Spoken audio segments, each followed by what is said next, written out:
and welcome back to another fantastic episode of Minority Report's podcast and digital series. I'm your host, Mona Shaikh. We have a pretty fantastic guest today. She's a really good friend of mine. She's hilarious. You've seen her on Laugh After Dark on Amazon. She opens for Mark Maron. The very funny Melanie Vesey. Thank you so much for joining us, Melanie. Of course, Mona. I'm here.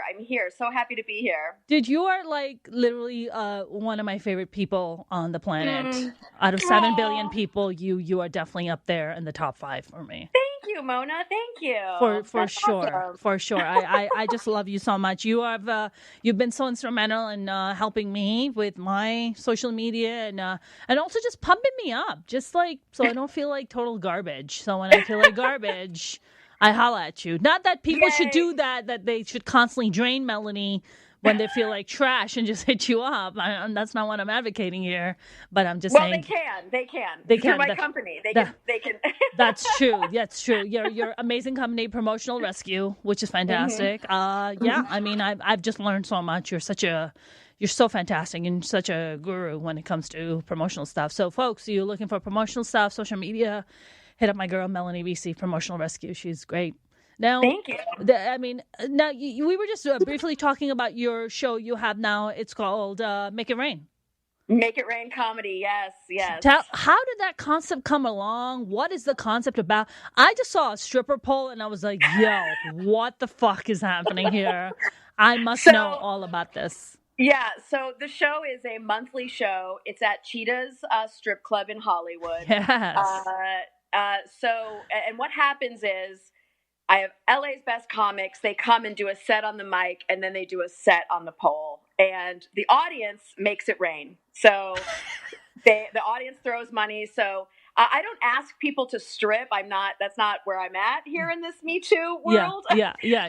However, and people have stripped. They have gotten down to G-strings. Wow. And then some people we had Margaret Cho on the show. She just took off her coat and she twerked and people threw a bunch of money. So it's mostly just about having fun. Everything works. Body, sexuality, positivity, having an amazing time. And I think what the element of it is because people are in a strip club, there's this energy in the air. It's very different from a comedy club. Yeah. We've just gotten the best performances out of people. So, and how it actually got started is a little bit of a funny story. So my co-producer is Gina Bloom. Yeah. And she Who did I love. Gina's great. Yeah, Gina's great. Great. Very funny New York comic. And she did a variety show there. And people threw money at her. And then I was on the next show with her at Ruthless People. And she showed me this pile of money. And I was like, where did you get this pile of money doing comedy in LA? And she was like, well, I did this variety show. And I was like, okay. And I just kind of was like, interesting. I'll circle back around to that. Yeah. And then I contacted her about a week later and I was like, who books that show? So mommy can make some money doing comedy. Hell yeah. And then she was like, well, it's a New York comic. It's a variety show. It's not here. And I said, we're taking this idea, right? And we'll call it Make It Rain Comedy. And she was just like, let's do it. So I called Cheetah's. It was an instant green light. We did the show. Margaret Cho was our first headliner. We got 150 people out and all the comics get paid. So what we do is all the money that hits the stage, we collect it and then we split it between all the comics at the end of the night. I love that. Everybody makes money. You can follow it at Make It Rain Comedy on Instagram because we have an amazing photographer who takes killer photos of everybody. Yeah. And it's just, I figured out a way to make money doing comedy in LA. Yes. Don't take my idea. Listen, I think once you build enough IP online, I think people are gonna get called out if they try to steal that. So exactly. You better, I mean, it's such a great concept. I saw it and I was like, what a great idea. And I think it came around the same time when Hustlers came out, right? So it was like, I think maybe Hustlers came out maybe a couple months before, but a couple weeks ago, J-Lo did her thing at the Super Bowl. She's 50, she's on the stripper pole. And I'm like, do you see how powerful I am with my show? Look at the effect I'm having on J-Lo over here. Look at this. Come on, this is crazy. I mean, how outstanding was the Super Bowl halftime? Holy it was crazy. I only saw portions of it afterwards, but I mean, well, you can watch the whole thing. It's on YouTube. She's just incredible. I mean, give me a fucking break. You know what I mean? I She's just mean, making us all look bad. Shakira and J Lo. I think it's the most watched halftime. It's the best of all time. Like that's what they rated. It has over 100 million views already. Wow.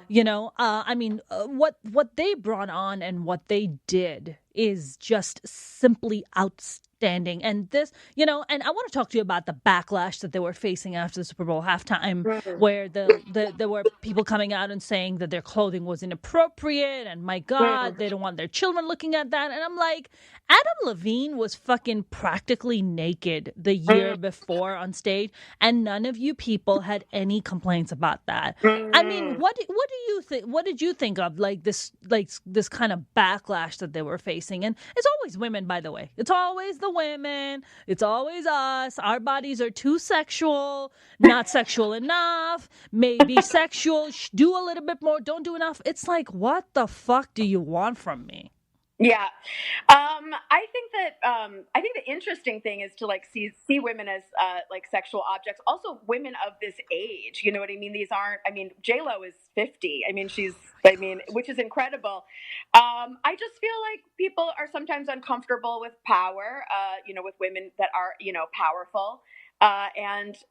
Like anything, sometimes people's light casts shadows in other people's lives. I think you just have to kind of ask yourself, there's nothing shameful about what happened and what they're doing. It's entertainment.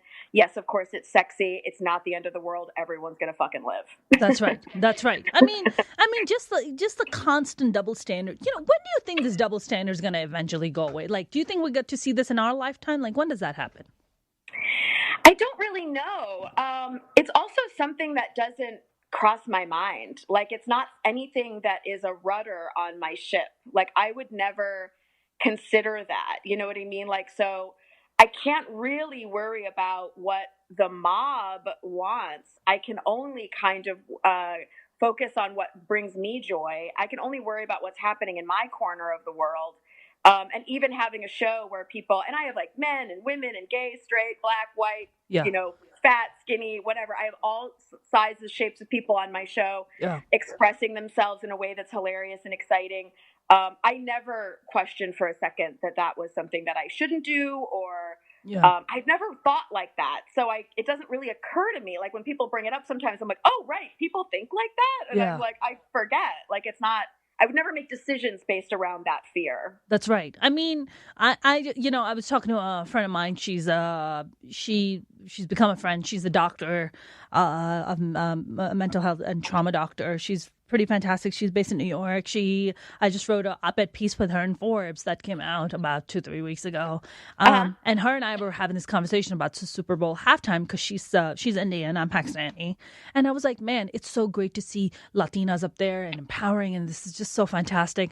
And I asked her, I'm like, do you think in our lifetime, do you think women of South Asian descent would ever be able to, do that kind of thing on, such a main stage like that? And she was like, I don't know. And I was like, I don't know either. For us, the cultural barriers are a lot bigger, I feel, maybe versus, for the Latin community, perhaps. The Latin community is a lot more embracing, I feel, about women's sexuality. It's not so much the case in our situation. I mean, right. For you, you're an American white woman. I mean, so that would make sense to me, where something like that wouldn't even cross your mind because you didn't grow up with that kind of barrier, right? I mean, I grew up in the Midwest, so I guess I did. Do you know what I mean? That women don't do that, but I also know too that there's something inside of people such as yourself that it's not still not, what's the word I'm looking for? It's not your brand. You didn't adopt this. Yes, people might apply this to me, but it's never been a part of my mindset where I should listen to that. You know what I mean? Yes, I grew up in a suburb of Michigan in the 70s and 80s. I was supposed to get married. I was supposed to have children. I wasn't supposed to follow my dreams or do whatever it is that I want. I wasn't supposed to be with a woman. You know what I mean? I wasn't supposed to do all, but it's never been in my mind where oh, I'm going to listen to that. So I do understand that there are barriers for different women, people of color, what have you. And I feel like it comes from the outside, but I also know too that inside people that are that are that are leaders that are change things, like it's like their initial thought is not to have that thought, and then people try and hold them back, right? But it's like you keep moving forward, you keep making your decisions, you keep doing what you're doing, and that's how the change happens incrementally, a little bit at a time, and then that starts to move the needle where it's like, yes, it's more accepted. People wouldn't question what people are doing. You know what I mean? So Right. I mean, I honestly, I still kind of struggle. Sometimes I think it's taken me, my God, such a long time to even post any kind of pictures that show my body in a certain, a sexual way. And even then it's a little uncomfortable because it's not, like you said, it's not my brand. It's not something, you're just supposed to, for us, you have to consistently cover your body, cover your face, not be sexual, don't be sexual objects or sexual beings, but be sexual being because you have to get married and then settle down and have children. So for that part, you can just hoe it out, if I may say so myself. But then everything else, you just got to cover it up. And it's just, for me, I feel like that, maybe not to that extreme, but I feel like even if you're a white American woman, there are still restrictions and expectations that, as a woman, you're not allowed to flaunt your sexuality or allowed to be the sexual being. Do you think that is still the case? Do you feel that way? Because I think it is. Yes, I feel like in Middle America, or even, I don't know, outside of LA, you go one hair outside of LA, and yes, I'm sure there is a cultural norm around that. I seriously, and maybe this comes from a place of privilege, I don't even know, but it doesn't even cross my mind. Wow. I'm often shocked that people are shocked about what I do, or shocked that people care about what I do. And it's funny because I do feel like, yes, I think that's probably about living in a bubble. All of my partners and friends, and it wouldn't even occur to me to hold somebody else down for what they want to do. It wouldn't even occur to me. Right. I'm actually stoked when people are doing what they want to do, and if I don't understand, I go, oh my God, I don't understand, or please tell me so I understand more. I would never want to stop somebody from doing what they want to do, even if it's shocking to me. I have friends who are porn stars, and I'm just like, tell me how it works, because I have all these crazy ideas in my head. Are you okay? You know what I mean? So, I guess, yes, I guess it is. I guess I've never let that decide for me what I do. And I've been lucky that I live in areas, New York, LA, what have you, where I can just move forward. And I do truly feel that there's an audience that doesn't give a fuck about what I do. I know that there's an audience that doesn't give a fuck about what you do. Sure. Yes. But there is an audience that does. That's not my audience. That's not my audience who's going to be mad that I'm married to a woman, or that I do what I do, or I talk about what I talk about, or I don't know, that I'm comfortable with my body, or I celebrate other people's bodies. I can't even get in line with it. I can't even. I honestly, can we briefly talk about what an incredible life and journey you've had? I mean, I've known you for a bit, and I've gotten a chance to learn about your journey and your life. But let's start with the fact that you're married to a wonderful lady who is she's amazing. She's a chef. Yeah. I like that. I won. You so won. Dude, if I married a chef, I would look like a fucking house. I don't know how you're able to curtail this. I mean, the amount of weight I've gained in this relationship, I'm as heavy as I was when I was pregnant with my son. I don't blame you. She still thinks I'm so sexy. And I'm like, what would you have done when I was hot? I don't even fucking know. When I was 118 pounds, you would melt. You would turn to dust and blow away. So. I love that. Yeah, but that's true love right there. You know what I'm saying? That's just true love. And now you have a son. And he is how old? 15, Harrison. 15, Harrison. My nephew's name is Harrison also. It's a popular name, actually. I didn't know that. In 2004, I didn't realize there would be 100,000 other Harrisons. But there are a lot out there. I've met your son. He's adorable. Such a well-adjusted kid. Great communicator. So good job on that to you guys. Yeah, Thank good you. job. Good job on that. Yeah. What is that like, raising a teenager? Oh my gosh. Well, first off, he's a really great kid. I'm very lucky in that. Yeah.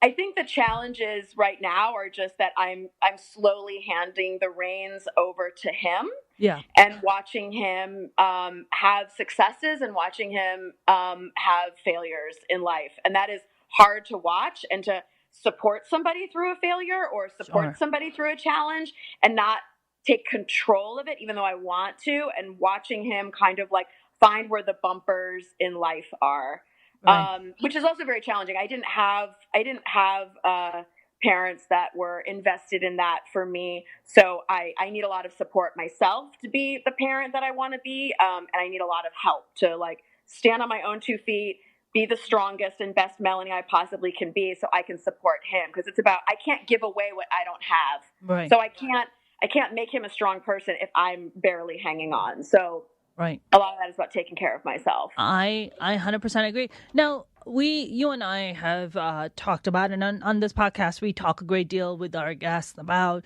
how pain and trauma drives them. Do you feel like, as a stand-up comic, as an artist, do you feel pain and trauma is a big drive for you? Oh my God, it's probably the original drive. I mean, I just know that like I have a sickness where I need to attention, and it's almost unnatural. You, You know what I mean? Like I need success in this area. That's an almost unnatural drive. I need a certain amount of attention that I just don't get in everyday life, which means I have to stand on a stage with a microphone in my face, or I have to be on a set with a camera in my face. Like it really does come from a place of lack as a young child. yeah. And that drove me into dancing. It drove me into acting. It drove me into comedy. So yeah, I do believe that it absolutely, if I was well adjusted, I don't think I would need this. Listen, 100%. Well-adjusted people have boring stories. Like, their stories aren't nearly as fun as getting your ass whooped when you're a little kid, on a consistent Yeah. basis. That's not nearly. Can we delve a little bit into your pain if you're comfortable talking about it? Yeah. Like, what was the pain? Where did it come from? Did it come from both your parents? Did it come from one parent? What was that pain and trauma? It was totally a collective effort. My parents were very young. I'm not sure that I was planned. You know what I mean? They had their own hopes and dreams. I think that what you were talking about in our previous conversation, my mom was married and pregnant by the time she was 19. Wow. That was, what you did in 1970. That's what you did. You know what I Right. mean? My mom is a real victim of that. And, maybe the victim is the wrong word. Like, I think that that's what you were supposed to do back Right. then, Right. And I fought that tooth and nail. And I was just like, I don't want that. I'm not going to be that. Now, did I end up married and with a child? Absolutely. At 19, no. You know what I mean? Like, well into my 30s, my baby was planned. Do you know what I mean? Like, Yeah. a completely different set of situations. I just feel like they were super young. They didn't have the ability to, meet the needs that I needed. A lot of it was just a lot of absenteeism, even when people were in the room, just a lot of neglect in that way. Unfortunately, a lot of, marriages. My mom was married 4 times by the time I was 10. What's your mom? Unfortunately, Is your mom Muslim by any chance? What's happening no, here?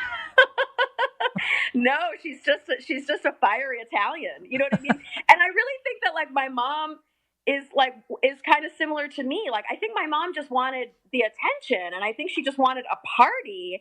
I think she just wanted to feel a part of something. And what better way to fucking have a wedding every other year for fucking 5 years? You know what I mean? Like, yeah, Dude, get the some wedding. Elizabeth Taylor status stuff right there.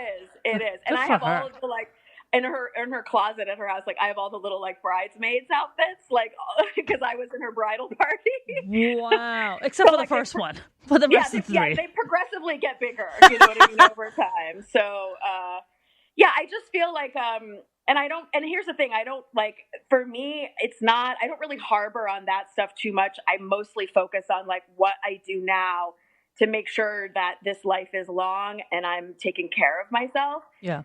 That pain and that damage is always going to be there, but I truly kind of use it now as like a tool, and I can kind of harness those defects into an asset the assets that I have from that is I have hyper control. That's a defect, but I use it as an asset. So my hyper control helps me be a great director, a great producer. It helps me like get shit done. It helps me run my business. So that's something that started very bad, but turned good. Right. Yes. And then it's like being sarcastic, cutting shit to shreds, being kind of a smart ass, using humor to deflect was started as from a negative place, but now is absolutely positive. I get paid for these problems now. Right. Do you know what I mean? Right. So I do feel like you can have all these problems, but like, how can you harness them to like be an asset in your life as opposed to a constant defect in your life? 100%. I feel like, don't you know, like as stand-up comics, like we have friends or have had friends who, suffer from a lot of mental health problems because of, the trauma and the pain that they grew up with. And,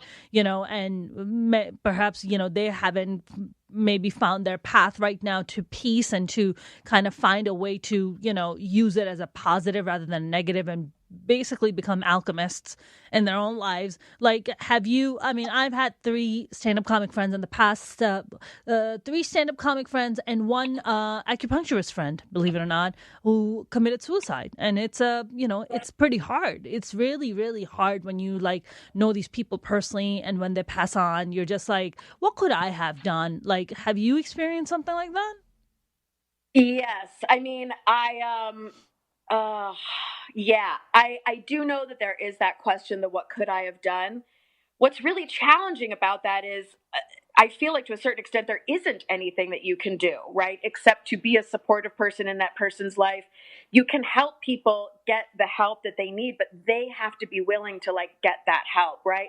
I also just feel like for me in stand-up comedy and watching, like there's, been some more recent suicides in comedy, which is that to not kind of, I feel like, and this is just really my opinion, like not to keep on giving air to this idea that like you can't be married or be in a relationship or be a healthy person and do comedy. Yeah. I feel like, I know we come from a sick place, but like you don't have to be sick and maintain sickness to do comedy. So like find a partner, whether it's a group of friends or, you don't have to sacrifice your life to do comedy. And I feel like when people are like, I'm out 100 nights a week and like marriage means my career will be over and kids mean that my fucking career will be over.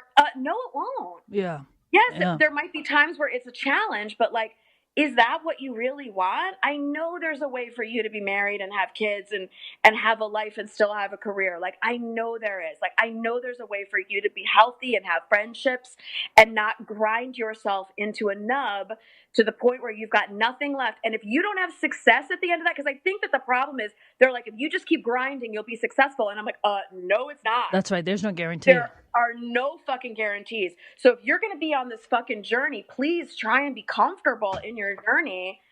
Get support, get loving people around you so that you're not just alone at the end of it with no success that because I know that we all have unhealthy ideas of what success is, right? Yeah. Academy Awards, multi-million dollar homes, big fat bank accounts, Lambos, whatever it is. And it's like, maybe success is just being in the middle. I don't know. I'm just happy with the fact that I'm alive and I have food in the fridge and gas in the car and people ask me to perform. Like, I think that's the success. Right. But we're sick. You know what I mean? So that's right. Because, we look at that and immediately we take that and set that as a standard for ourselves. But the truth is, like, what is your spiritual journey? Like, what is your personal journey from where you were to where you are? For me, honestly, I would have never in a million years thought that I would ever be in a position to sit here and have this conversation with you. Right. So for me, it's like look, I'm an immigrant. Like, I moved at 15 from Pakistan. I was a lost little girl. I knew nothing from nothing. All I had was a dream and a passion. That's all I had. No money in the bank, no real skill set to speak of, no contacts of any kind. I mean, my God, like what do I have? Like nothing. So I think a lot of times I have to sit down and literally have a conversation with myself. Like as an adult, it's almost like a split split sides of me where I have to constantly remind myself to how far I have come from having absolutely nothing to being in a place where I actually can sit here and, be sitting in a studio in Vegas and have a conversation with a fantastic, friend like you and talk about, so I feel like, but it's a constant struggle. I'm not going to lie. Like there's a lot. And I think I've talked to you about my, depression and my anxiety. I just, it's a lot of shit that, I'm still kind of working on all these 13 years of therapy and all that shit and just constantly. And I'm just like, I think I was asking my therapist the other day, I was just like, how fucking long am I going to be in therapy for? And she's like, you can be in therapy for as long as you want. I mean, she's like, it's just all dependent on you. And I was just like, yeah, but what's the real answer? I was like, how fucked up am I, doctor?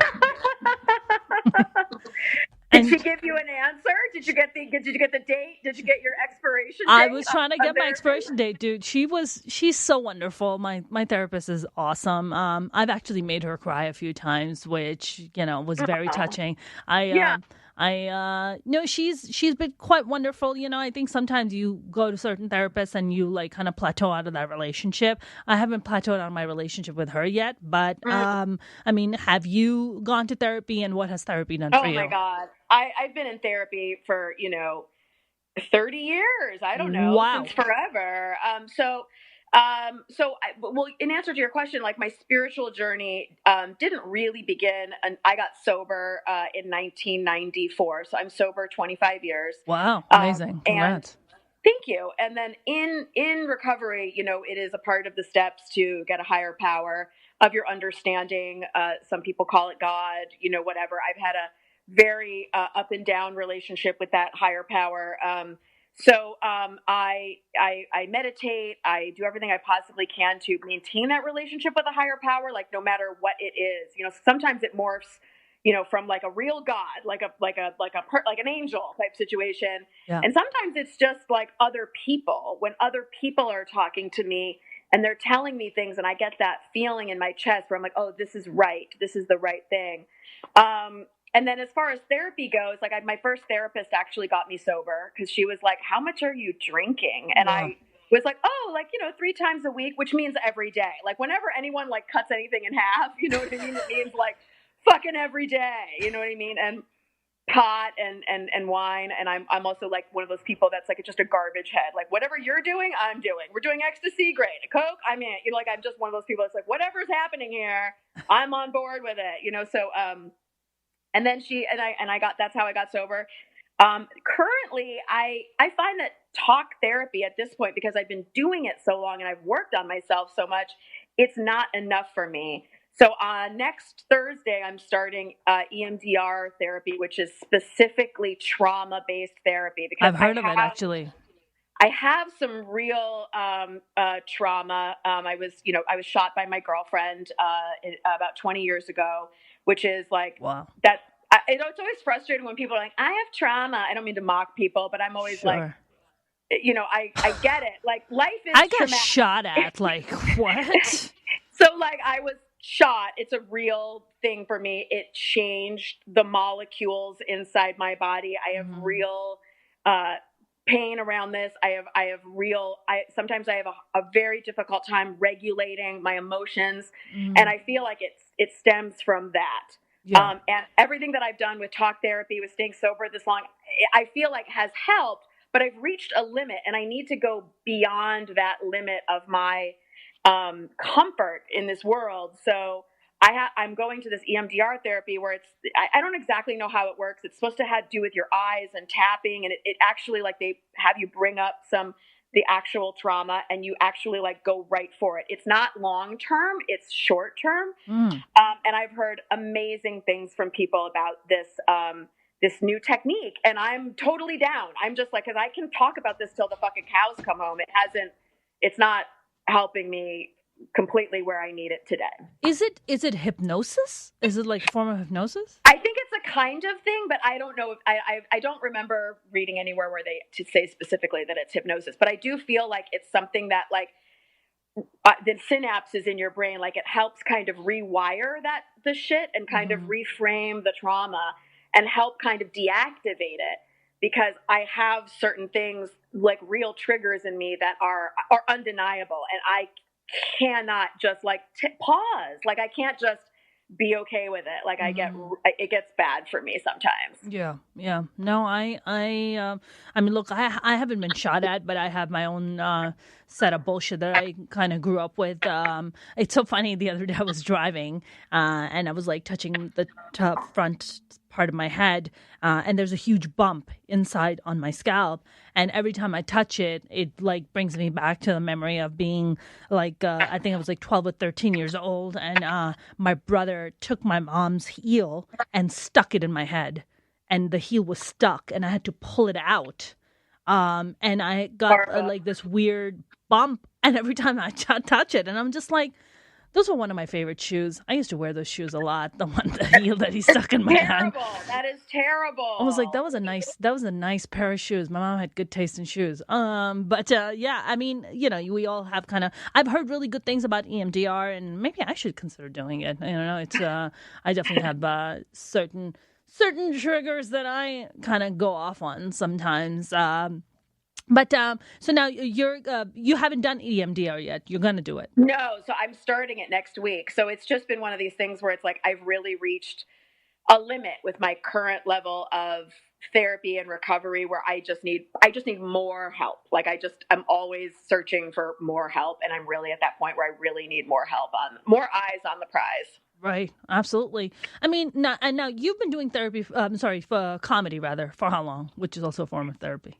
I'm back now about 5 years. So I started doing it like 16, 17 years ago, but I did it for about 2 or 3 years, and was doing well back then. Had a show at the Comedy Store, and with Adam Barnhart, helped him run his show, and I performed all the time. And then I got pregnant with my son, and I didn't have the support to have a small child at home and do comedy, because comedy's a nighttime gig. So I stopped doing comedy. However, I switched over my storytelling to making films, and I directed 4 short films that all went to festivals, and that was my version of storytelling at the time, because I could do it around the schedule with a child. And then as soon as I got back, like the support, so I met my current wife, and she's just so helpful. And she was like, well, I'll be here and you can go out and do comedy. And first I was scared that everybody was going to hate me because I wasn't going to be home for dinner all the time. And they were just like, get the fuck out of here. Like, go do your thing. You're better when you're happy and performing and doing, you're doing Melanie on Full Tilt Boogie. So now I have the support to do that, to travel and to, have the support to do that. What's a Full Tilt Boogie? Full Tilt Boogie, I don't I think Full Tilt Boogie is just kind of slang for like you're just going for it. You know what I mean? Like, I've never heard. Is that a Midwest? What is that? Is that a Michigan? I don't know. What is that? It feels very disco to me, like Full Tilt Boogie. You know what I mean? Full Tilt Boogie. Like your foot is on the gas. Do you have a shirt for this Full Tilt Boogie? I'm going Full Tilt Boogie. In the Urban Dictionary, Full Tilt Boogie. How freaking cute. I've never even heard of that. That's that sounds really amazing. So now what you did Laugh After Dark for Amazon. You have a special out called Wild Animal? Wild Animal, yeah. Wild Animal and Reverie. Is that a streaming service? Yeah, so it's an LGBTQ streaming platform. It's kind of like the gay Netflix, yeah. Gay Netflix. Oh, I love that.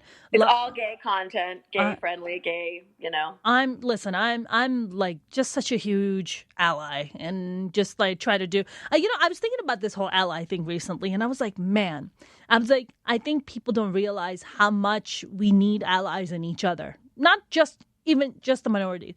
Even a straight white guy needs an ally. Like, yes. Everybody needs an ally. We cannot survive and thrive without our allies. Whether it's a straight Muslim woman supporting the gay community, or a gay woman supporting a straight Muslim woman, and helping her, with her career, helping her even, with her own personal, bullshit that she's going through. A straight white guy who, needs to have, an ally in, possibly, a Black person or, a Latino person where they're, learning about a culture or, being educated or becoming wise about something. I feel like everybody needs an ally. Like, don't you think? Mm-hmm. Oh my God, I completely agree. I'm getting a plug because my phone might die. Unfortunately, I just got a notification that it's That's low. okay. We can't let the phone die. I don't want to go out on us. Yeah. Oh my God, I absolutely think that everybody needs support. Everybody needs. Oh my God, everybody needs support in what they're doing. And I just feel like sometimes I feel like it's a part of the collective consciousness to kind of like bootstrap it and to do it by yourself. But that's exactly what we were talking about in the last conversation, which, kind of circling back, which is that you can't be doing this stuff alone. Yes. You need help. And like, I don't know, I just feel like it's an old thought process to like, I'll just do it by myself. You know what I mean? Okay, so when prisons want to punish prisoners, they do solitary confinement. That's what they do, right? To kind of punish that person. That's the highest level of like punishment they do in a prison. So like when you isolate yourself from other people, you don't have a connection to other people. You're putting yourself in solitary confinement. Yeah.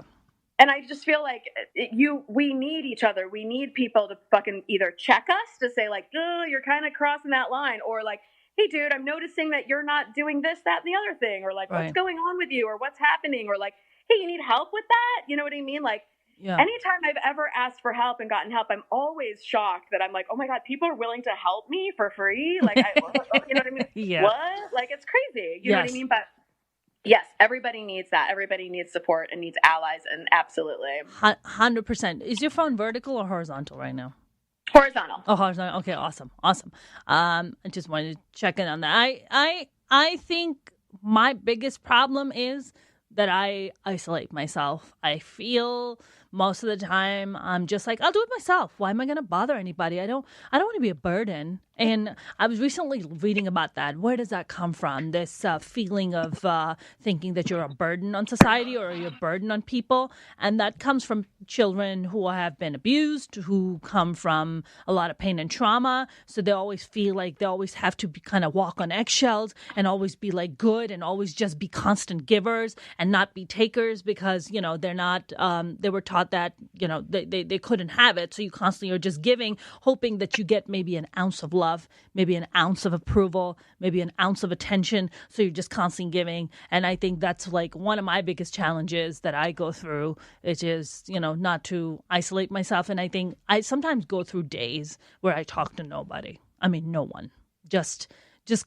Like I put myself in a solitary confinement of my own because I'm whatever bullshit I'm going through, whatever my depression is, whatever my anxiety is, and I'm just like I can't put this on other people. It's not their bullshit. It's my bullshit. So I gotta fix myself before I go out there.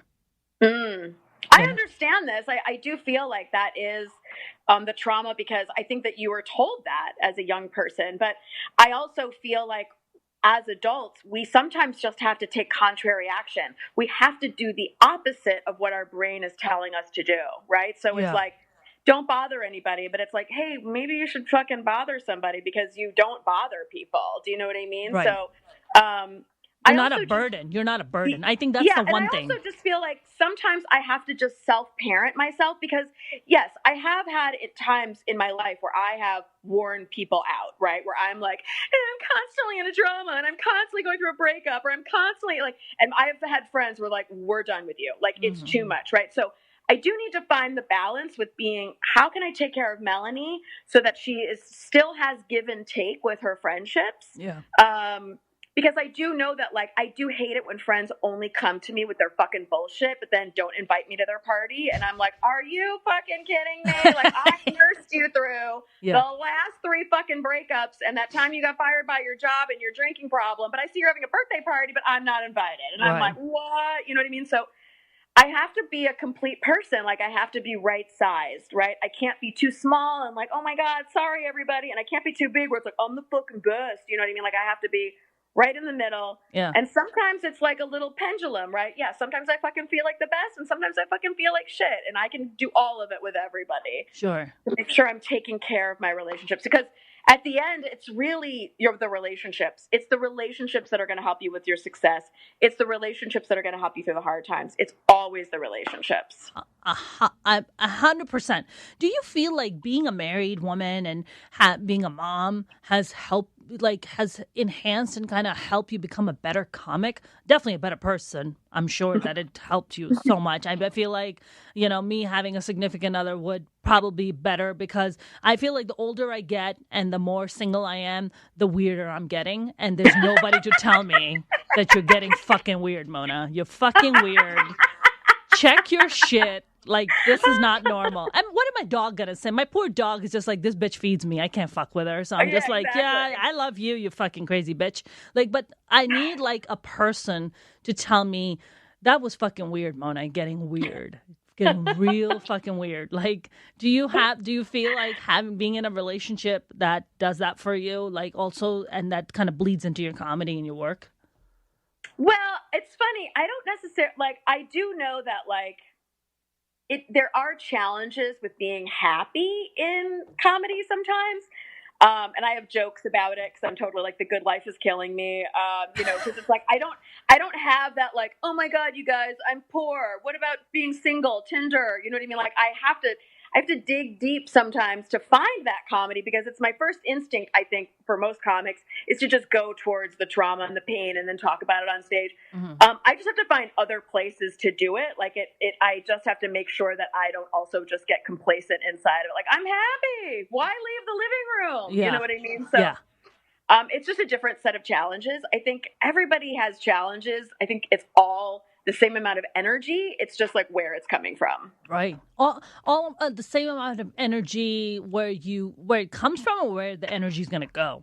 So, like, everybody's got something that's in their way, right? Whatever it is, whether they have something that, like, whether it's their relationships are in their way, or the fact they have a relationship or don't have a relationship, whether they are broke or have money. Like, it doesn't matter, like, what your thing is. Mm-hmm. It's going to come for you in the shape that's supposed to help you figure it out, right? So we all know that, like, people who are rich, it doesn't necessarily mean that they're fucking happy. That's we right. see all kinds of you know what I mean? So it's not over there. It's what's coming for us specifically, right? So in the shape that it's made for us, right? So for me, it's just being wildly happy, and that's my problem. Aww, I love that. I love that for life. I'm worried about you in comedy, but I love that in life. Yeah, no, it's not. It's funny because it just means that, like, I have to sometimes dig a little bit deeper. So yeah. I even in my, like, thing with my writing, like, I have a whole list of things where it's like I can tap so much from my past, Sure. breakups and crazy parents and, situations that I've been in and blah, blah, blah, blah. I can't sometimes always just leave it to my current life, because life day in, day out is actually really good right now.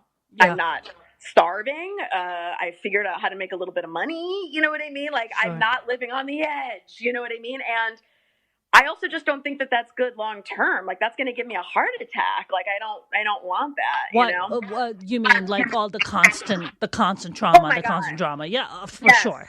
Fuck no. Yeah. No, not interested. For sure. For me, it's like I've noticed this thing about myself. I do, and I don't know if you do this, where, like, things would be going well, and, like, there's a roof over your head, and money, and food in the belly, and, bills are paid on time, and everything is fine. And then subconsciously, my brain is like, this is too good. Let's fuck this up. Let's fuck this up. Absolutely. Like, I'm waiting, like, I've been with my wife 9 years, and I'm literally waiting for, like, her to find out she's been cheating this whole time. Like, there's a part of me. Oh my God. I'm just totally like, you can't be this good. Like, there's got to be like an invasion of the body snatchers pod next to the bed. I'm gonna find out one day that you're living a double life. But I'm like, I know where she's at all times. You know what I mean? Like, Aww. we have the thing where we can find our friends. Like, I see where she's at. I see where my kid is at. Like, yes, I do have that. Yeah. But it's not based in any sort of facts. It's all just Melanie's cockamamie brain. Right. Of course.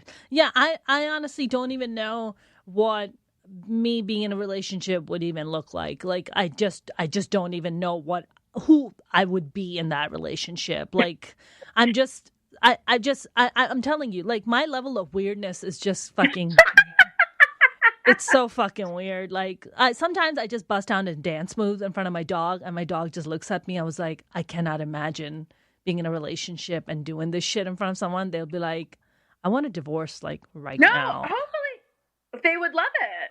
I mean, I talk about it on stage. Like, so I'm really into like shitty reality TV. Like, I fucking love it. I didn't know this about myself. You and I, well, you do this whole bit on stage about this, don't you? I do. And it's so funny because it's kind of, and my wife is like, watch your shows. Like, cause I try and keep it a secret. Like, I don't want her to know that like I'm garbage inside. She's just like, watch your shows. And I'm like, I know, but I'm embarrassed that I watch this. And she's like, that's just who you are. Like, she truly accepts me for loving the Real Housewives of Beverly Hills. Like, it's really like, I don't know. I don't know how it's possible. It could, because maybe I wouldn't love somebody for being me. That's all I'm saying. My God. I would just be like, oh God, get it together. Like, what is going on? And while you're just like, let's watch what happened next. It's like, oh, get your shit together. God, let's watch the next episode. We just watched the last episode of The Bachelor and she was like, oh fuck, I'm hooked. We have to know what's going on. I'm like, I know. Oh my God. You see? Oh my garbage. God. Pure garbage. I wish I had I wish I could do that. You know, the kind of shit that I get. So this is going to sound really dark. There's this amazing podcast. I love like crazy dark shit, like serial killer shit. I'm like a big fan.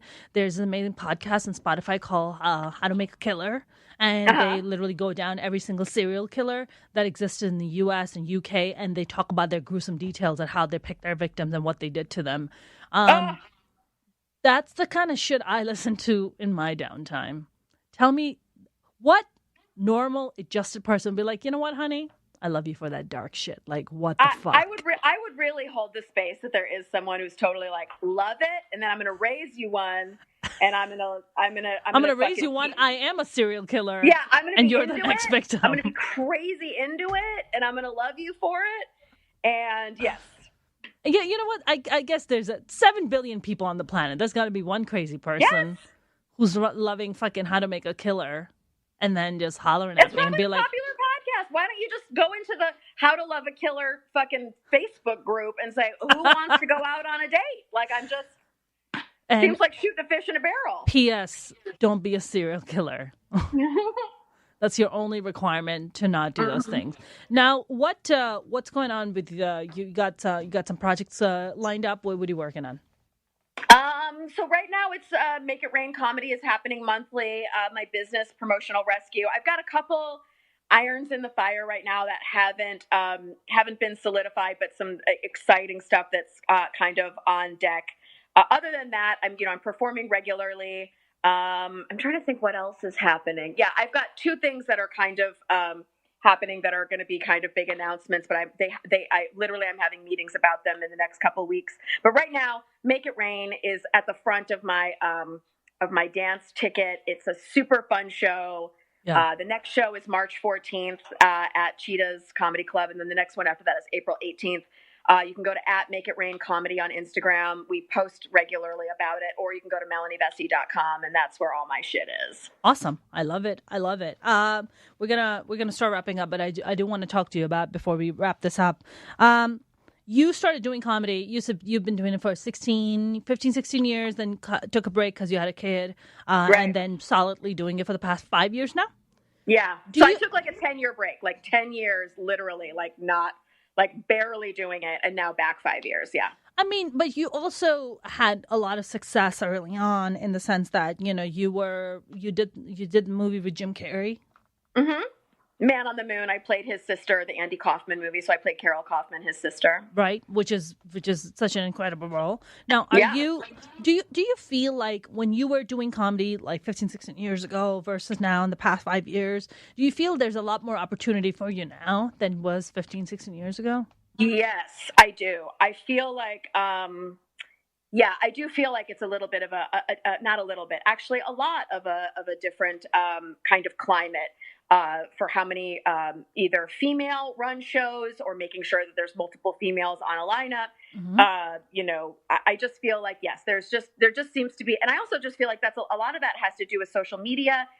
I'm in Facebook groups that are, for women and are inclusive, LGBTQ, people of color. Like, I mean, and I sometimes go there first to talk to people about stuff because I know that I'm going to get, a very honest answer about stuff. So, yes, and I've seen, many shows, that are inclusive and diverse, and that makes me super happy. I just know that for myself, whenever I'm booking a show, I look at the amount of people on the show, how many women, like how many people of color. Like I'm totally like, it just can't be like one note. You know what I mean? Like it's gotta be this. So That's right. I do feel like it's very different. I just know that at the end when I was like pregnant and at the Comedy Store, it was like whatever I was triggering inside of people as a pregnant comic at the Comedy Store, like. This was way before Ali Wong. This was way before Amy Schumer. This is way before people had pregnant, comedy specials. Mm-hmm. It was palpable how much I was not like welcome there as a fucking, pregnant woman. And that was one of the reasons why I was like, holy shit. Like Wow. I'm upsetting people by just being here. Yeah. By just being pregnant and just by just being a pregnant comic being on stage. I think that what I was representing was everything that was being rejected. Like, it was like, how could you fucking be a mother? Or like representing what is rejected, which is that like, you can't have a career and have a family. Right. And I just feel like there is a way, people. Like, I clearly. Beyonce's doing it. Right. I'm like, yes. And I understand, like, I had to take a break. But here's the thing. Comedy was still waiting for me when I got back around. Sure. Right.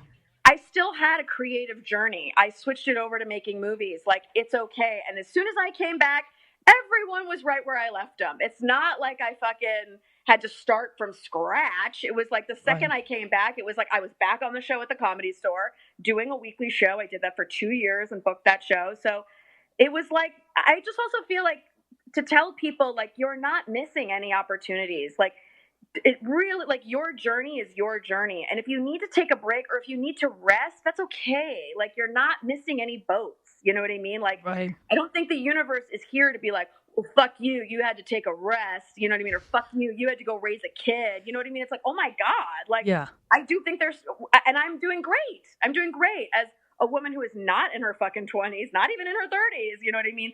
Back doing comedy, doing it. It's going well. So I love that so much. I feel like one of the things, and I'm sure you get to hear this too, where I would have like regular like pedestrians sometimes. They're like, there's not enough women in comedy. I'm like, actually there are. Yeah. They just don't get the kind of breaks the dudes get. Yeah.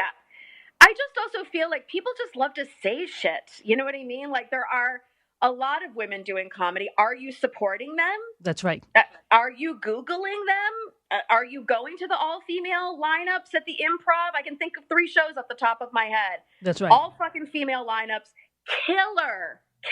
TV credits. Amazing. Like, that's right. Are you supporting them? Are you requesting them at your fucking local comedy club? That's right. Are you are you hopping on their newsletter? Are you following them on social media? Like, what are you doing to support women in comedy or people of color in comedy? Like, what are you doing? That's right. You know what I mean? That's right. So I just feel like people love to talk a lot, but I'm like, well, you can change that today with your follow. That's with your ticket price, with showing up someplace to be like, oh yeah, no, I'm gonna go to Women Crush Wednesdays at the fucking Improv, or I'm gonna go to the Mermaid Comedy Hour, or I'm gonna go to the Ladies Room at the West Side Comedy Club. Like, I'm gonna go there. I'm gonna support women in comedy. That's right. Or whatever. 100%. And I mean, I every time people tell me that, I'm like, what? Did you do your research before you said that? Like, what the fuck are you talking about? You know how many female comics are out there?